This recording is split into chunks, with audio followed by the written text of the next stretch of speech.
Hey everyone, I'm Jackie, and I'm here today to talk to you guys about a book that I've been reading for my book challenge for April, and a little bit about the book, and I'm going to have some discussion questions for you to answer in the comments below. Let's get to it. So the book I picked for April was The Life-Changing Magic of Tidying Up by Marie Kondo, and I mentioned this in the picks for this month's or this quarter's book club picks that originally I didn't want to get this book because our house seems pretty tidy and neat. But I thought, you know what, if I pick it up, maybe I'll learn some good lessons on how to keep it that way. And I actually did, and I found out some things that I wasn't really doing correctly. Well, I guess not correctly, but I wasn't really doing them.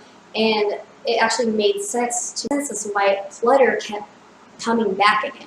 I would feel like I would declutter, and I would downsize, I felt like everything looked really good, and then it would magically come back again. So within this book, she gives you, it's a good grasp of almost thinking of the mental way of it, or thinking of it, of changing our habits, how we look at things, as opposed to just cleaning. She actually says that you should make your act of tidying more as a special occasion, and that you should do it basically one time, straight through, completely, fully. And the best tips that she gives is that you do it, instead of doing it by room, you do it by category. And she actually gives you the list of categories in a specific order, and she says that if you follow them in that order, it's basically going to help you to get things done and to stick to it. And basically, so to give you an example, you start with your clothes, and then you would end with your sentimental items. So that way, by the time you get all the way down, you've worked all those areas of your home, and you get to those sentimental items, you've had enough practice of doing this process that it makes it a little easier and a little more bearable to get through. She said before you do anything, you want to look at the big picture. What is your goal for your life? What kind of lifestyle do you want to live? And ultimately, that's going to determine how you want your environment to be, how you want your home to be. And I thought that was a great way of thinking. And so for me, it was kind of like, okay, and then you asked her, why do you want to do this? Why do you want to declutter? Why do you want to organize? Why do you want to tidy? Like, why are you doing it? And for me, it was, I wanted to have a clean and organized space for my family, so it wasn't cluttered and it was less stress. I also wanted it to be basically visitor ready at any time. So if anyone wanted to come and hang out, I wouldn't feel like I had to do that mad dash cleaning, that it would be ready for anybody. And maybe I would be more inclined to start inviting people over more if I felt like my house was in order. So that was why I wanted to do it. So then she goes into more details of how to do it. But she basically says there's only two things that you're doing. The first one, and you have to start with this one, is to discard. You're going to discard anything that does not bring you joy, anything that you do not absolutely love. You're going to get rid of it. Whether that means throwing it away, donating it, whatever, but you're getting it out of your house, out of your space. And again, you start with a category. So you start with your clothes, you would hold an item in your hand, and you would know, does this bring me joy?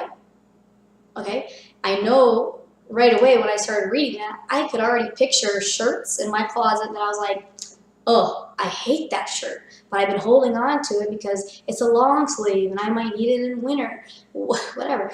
The other thing is I had a vision of what I wanted my wardrobe to look like. I wanted it to be a little more feminine. I wanted it to be a little dressier, even when I was kind of in a casual way. So I knew right away what I didn't want. So then I went through each item, and there was a few things that I was kind of back and forth about. So I kind of put it like back, and I was like, I'll come back to it again. So you know, I got through that. The other thing was she talks about, so the second thing is putting it away and putting it in a place that is relevant to helping you make putting it away easier instead of taking it out easier. And I thought that was genius because she mentions, you know, we have different things, we might have different things scattered all over the place. And that's why she says start So she says start with one category because you might have several items of the same category scattered all over the place. And you can't really assess how much you have unless you get it all in one spot. So with your clothes, you get all your clothes, all your jackets, anything like that together. Because you might have a separate coat closet, you might have stuff in the hallway closet, you might have stuff all over the place. You might have pens everywhere, you might have tools everywhere, you might have stuff, so you go through the categories, you get everything together, start discarding. Does it bring me joy? No. And I know some of you might be saying, well, what if I need it because it has a purpose? Well, obviously we have certain things that have a purpose. Still ask yourself though, does it bring you joy? For instance, let's just say your dishes, right? Do you love your dishes? I mean, yeah, we need the dishes. Do you love them? Well, you might not love them. I'm not saying go throw all your dishes away, but you could at least make a mental note. You know what? I want to buy a new set of dishes when I have the money to buy a new set of dishes because I want to have nice dishes. You get what I'm saying, right? The other thing is, like, do you really need a huge china set? Do you need a huge dish set? Are you always having dinner parties? If you are, then you might need that. For us, we're a family of 4. We don't have people over that often, but when we do, it's usually related to some type of barbecue event or potluck. So we just buy the paper plates and the plastic spoons and forks and all that for that one-time event. So, it's kind of a different tangent, but there you go. So basically, first thing, get rid of everything, and you're going to see your place just change. Don't worry so much about cleaning it yet. We just got to get the stuff out. Then the second thing is putting it away. And like she says, find a place, a home for every single thing. Keep things that are the same, like items, together, and keep them in a spot that is easy for you to put away, not to take out. The other thing I did notice, though, she mentions about folding clothes, the correct way to fold clothes. And I actually did end up watching some other videos of her showing how to fold them, because in the book, even though she explains how to do it, it may not really, it's easier to see her do it. And I was that person. There's a story in the book here about a person who hung everything. And I was that person. I hung everything. I hung my pants, I hung my shorts, I hung my shirts, except for like underwear and socks. I basically hung everything. But now I have everything in just a little 3-drawer thing, and I have just a few things hung on the side. And it looks good. It looks neat and tidy, and I can see everything I have, and I really like that. So she gives some good tips about the other areas that you're discarding. So again, you'll want to check out the book to see how those are going, or what you can do with that. I'm pretty much done with everything except for I am in the last sentimental items. So I currently have photographs to go through and like journals to go through. Otherwise, I have gone through everything of my personal items and most of the stuff of our shared space. Ricky has gone through his clothes and done them all up like I did, which is really nice. He has a few other areas, though, that he can go through. Those are designated to him, like his tool, utility closet, things like that. And I still need to do the girls' room. So I need to get the girls some drawers so we can put their clothes away properly and go through their toys and things like that. Other thing she mentions, the reason once you go through it, so you go through, you just pick a day and you say, okay, I'm going to do all of my clothes today. And then I'm going to do all of my books tomorrow.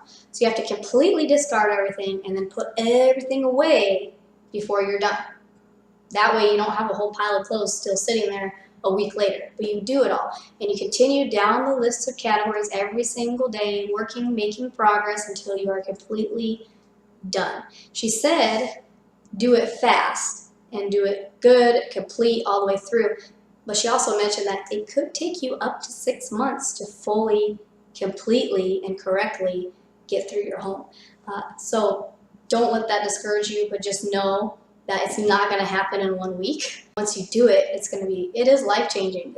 You're going to have only the things that you absolutely love or need, and then you can start enjoying other things. The other thing is, once all the clutter's gone, you'll see the dirt and you'll want to keep it clean because you'll feel good.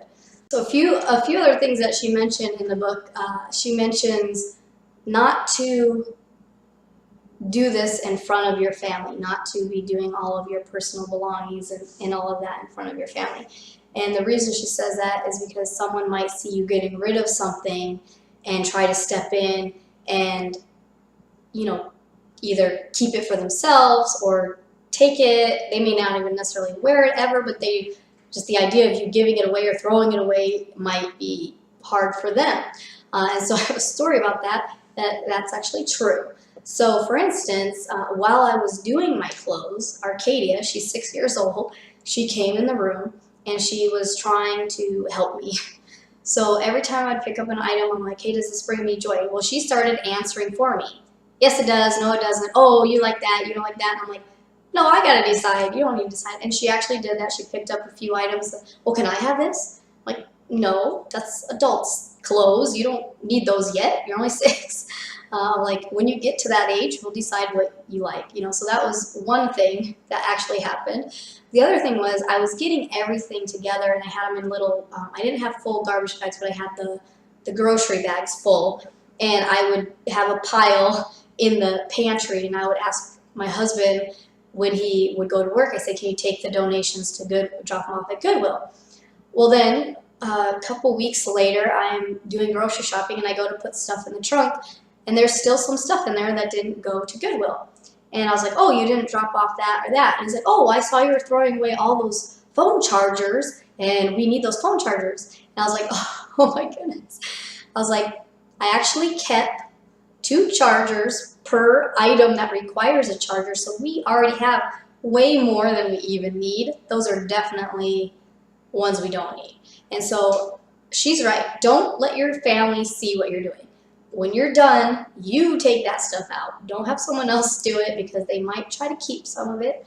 And don't have them help you with your stuff because they might try to dictate what you should keep or not keep.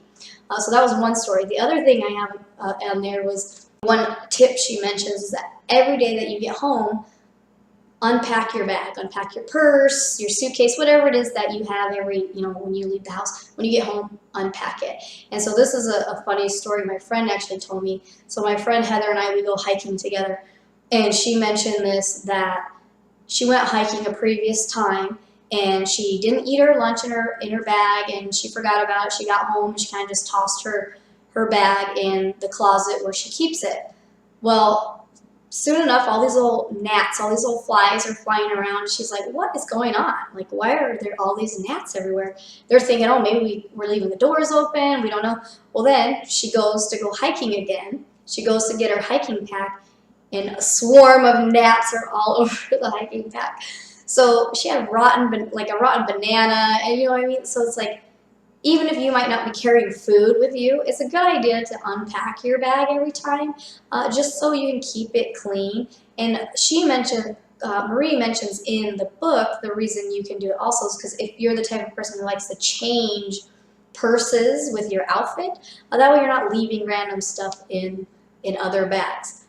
So those are just 2 funny stories that I wanted to share with you guys about that. The last thing I'm going to leave you with as far as the tips in the book that I thought were actually really good, and some people might find it a little cheesy, is she talks about handling every item. When you handle every item, giving thanks to that item for doing its purpose, serving its purpose while you had it. In addition, every time you use an item or you take off your clothing or whatever, you're kind of giving it thanks for the day of the use, thanking your house. And I truly do believe that by keeping your house organized, tidy, clean, inviting, you're also showing gratitude for the things that you own, for the people you're around. So let me know if you guys have been doing it. I'm going to leave you guys with 2 discussion questions. Do them in the comments, yeah? First one, Kondo states, people cannot change their habits without first changing their way of thinking. Do you think this statement is true? Why or why not? Okay, so that's the first question. Leave me in the comments. Second one of the main points in the first chapter is that a messy room equals a messy mind. Do you notice a change in your feelings before and after cleaning?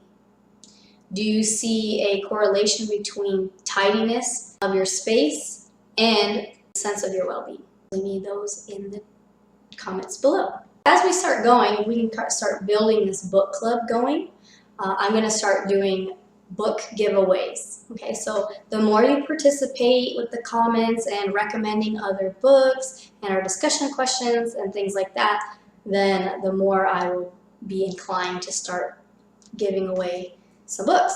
So for May, join me next month. We're going to be doing The 5 Love Languages by Gary Chapman. I have links to both of these books in the description box if you guys want to purchase them through Amazon. It is my affiliate link. As well, you can always go to your bookstore or try to find an audio version of it. I like personally having the book itself because I like to mark the pages and highlight and things like that. So what we will do though for this for May, because we'll have the whole month, we'll set up our reading schedule ahead of time, and then each week we'll discuss a few chapters at a time and have some discussion questions referring to just that. Stay tuned though, on Wednesdays I am going to be sharing my physical environment with you guys and show you how it looks after my tidying. So thank you guys for watching, and I'll see you next time. Bye.